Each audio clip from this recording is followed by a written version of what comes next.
Banner એટલે કે દરેક પરિવાર ખેડૂત પરિવાર છે કે પોતાનું આયોજન પોતાની સભા સમજી અને પરિવાર સાથે હજારોની સંખ્યામાં ઉપસ્થિત થઈ રહ્યા છે. આજે જ્યારે ખાટડી ગામે કિસાન સંવાદ કાર્યક્રમ યોજાયો, જેમાં જાહેર મંચ પરથી હજારોની સંખ્યામાં હાજર ખેડૂતો, માતાઓ, યુવાનો તમામને પૂછવામાં આવ્યું કે ખરેખર પોતપોતાના વિચારો રજૂ કરવા માટે આ પ્લેટફોર્મ પર તમામ લોકોને છૂટછાટ આપવામાં આવી. તો ક્યાંક ને ક્યાંક હું એવું માનું છું કે આજ દિવસ સુધી ક્યારેય આવી જાહેર સભામાં કોઈ નેતાએ છૂટછાટ આપી હોય, પોતાના સમર્થકોને જાહેર મંચ પર બોલવાની છૂટછાટ આપી હોય, આવી ઘટના કદાચ ભૂતકાળમાં મારી ધ્યાને કોઈ નથી આવી કે આવી ઘટનાઓ ઘટી હોય.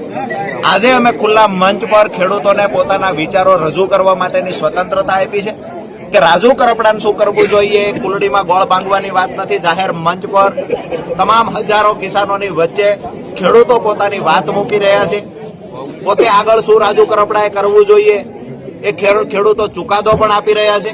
તો ક્યાંક ને ક્યાંક મારું એવું માનવું છે કે ખેડૂતોનો જે પ્રેમ છે મારી સાથે અને ખેડૂત અને મારો જે નાતો છે એ આગામી દિવસોમાં અતૂટ રહેવાનો છે. આજે જ્યારે ખાટડી ગામે દિવાળી હું જેલમાં હતો ત્યારે નવા વર્ષની ઉજવણી ખાટડી ગામે નહોતી કરી, તો આજે ખાટડી ગામમાં નવા વર્ષની ઉજવણીના ભાગરૂપે ફટાકડા ફોડી, સામૈયાઓ કરી, ડીજે વગાડી, ઢોલ વગાડી અને આખા ગામે ઉત્સવ ઉજવો છે.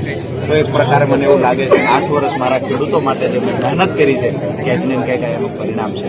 આગામી દિવસોમાં સુરેન્દ્રનગર જિલ્લાના ખેડૂતો સાથે તો મહત્વની ચર્ચા થઈ ગઈ.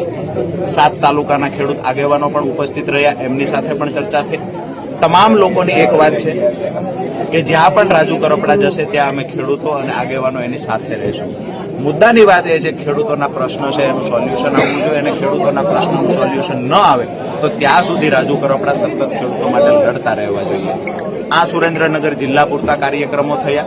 આગામી દિવસોમાં હોળી પછી તરત જ સૌરાષ્ટ્રમાંથી તમામ જિલ્લાઓમાંથી ખેડૂત આગેવાનો સુરેન્દ્રનગરમાં ઉપસ્થિત રહે છે. જરૂર પડશે તો સૌરાષ્ટ્રના જિલ્લાઓમાં પણ આવી સભાઓનું આયોજન કરશું. આજે તમામ જિલ્લાઓમાંથી ખેડૂતોનો આગ્રહ છે કે અમારા જિલ્લા, અમારા તાલુકામાં પણ તમે પધારો અને ત્યાં ખેડૂત સભાનું આયોજન કરવું છે. તમારા સમર્થનમાં અમારે પણ આગળ આવવું છે. તો ક્યાંક ને ક્યાંક હાલ પૂરતા મેં રોકેલા છે અને કહ્યું છે ખરેખર આગેવાનો સાથે મળી લઈએ અને આગામી દિવસનો જે કાંઈ નિર્ણય કરવાનો છે એ બધા સાથે મળી અમે 10 થી 15 દિવસમાં નિર્ણય થઈ જાય. પરંતુ ખેડૂતોનો આગ્રહ છે કે સૌરાષ્ટ્રના તમામ જિલ્લાઓમાં પ્રવાસ કરો. આગામી દિવસોમાં મને એવું લાગે છે હોળી પછી જે કાંઈ નિર્ણય કરવાનો છે ખેડૂત આગેવાનો સાથે મળી અને ફાઇનલ નિર્ણય મીડિયા સામે આવીને ચોક્કસથી કરી. કયા કયા પ્રશ્ન ખેડૂત વતી સરકાર સમક્ષ મૂકશો? ખાસ કરીને વિસ્તાર વાઇઝ પ્રશ્નો અલગ અલગ હોય છે. આ સુરેન્દ્રનગર જિલ્લામાં સાયલા તાલુકાની વાત હોય, મૂળી તાલુકાની વાત હોય, થાનગઢ, ચોટીલા, ધાંગધ્રાનો જે પટ્ટો મૂળીના સીમાડે છે, વઢવાણ તાલુકાનો મૂળી સીમાડે પટ્ટો છે, આ તમામ તાલુકાઓ સિંચાઈના પાણીથી વંચિત છે. ક્યાંક ને ક્યાંક આ વિસ્તારના ડેમ, તલાવો ખરેખર સુકાઈ રહ્યા છે. તો જો સિંચાઈના પાણીની વ્યવસ્થા થાય તો આ વિસ્તારમાંથી જે ગામડાઓ ભાંગી રહ્યા છે, ચોટીલાના ઠાંગાની વાત કરીએ તો રાજપરા ગામ છે જ્યાં એક સમયે 10,000ની વસ્તી હતી, 20 ગામનું હટાણું હતું. આજે રાજપરા ગામમાં 80% ઘરો કાચા માટીના કરેલા છે. ક્યાંક ને ક્યાંક ગામો ભાંગી રહ્યા છે. એ જ પરિસ્થિતિ મૂળી તાલુકામાં છે કે ગામડાઓ ભાંગી રહ્યા છે, લોકો ન છૂટકે સ્થળાંતરો કરી રહ્યા છે. એની સામે સિંચાઈનું પાણી મળે, લોકો ખેડૂતોને 3 સિઝન લઈ શકાય એવો મોકો આપવામાં આવે તો આ ખેડૂતો આ વિસ્તાર છોડીને ક્યાંય ન જાય, પરિવાર સાથે રહી શકે. એટલે મહત્વનો પ્રશ્ન છે સિંચાઈનું પાણી. સૌરાષ્ટ્ર આખામાં આ પ્રશ્ન ખરેખર વધતો દિવસે દિવસે ગંભીર બનતો જાય છે, કારણ કે સિંચાઈના પાણીના તળ ઊંડા જાય છે.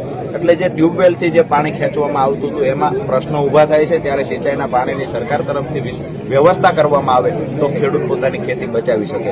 હાલ સિંચાઈના પાણીનો પ્રશ્ન છે. હાઈ ટેન્શન લાઇનમાં વળતર ચૂકવવા બાબતે ક્યાંક ને ક્યાંક અમુક ખેડૂત આગેવાનોની એ પણ વાત હતી કે વળતરના મુદ્દે પણ પ્રશ્નો થઈ રહ્યા છે. તો એ મુદ્દે પણ આગામી દિવસોમાં શું કરી શકાય. મહત્વની વાત એ છે કે જ્યાં સુધી અમારા ખેડૂતોના પ્રશ્નનું નિરાકરણ નહીં આવે ત્યાં સુધી નવો કોઈ નિર્ણય લેવામાં નહીં આવે.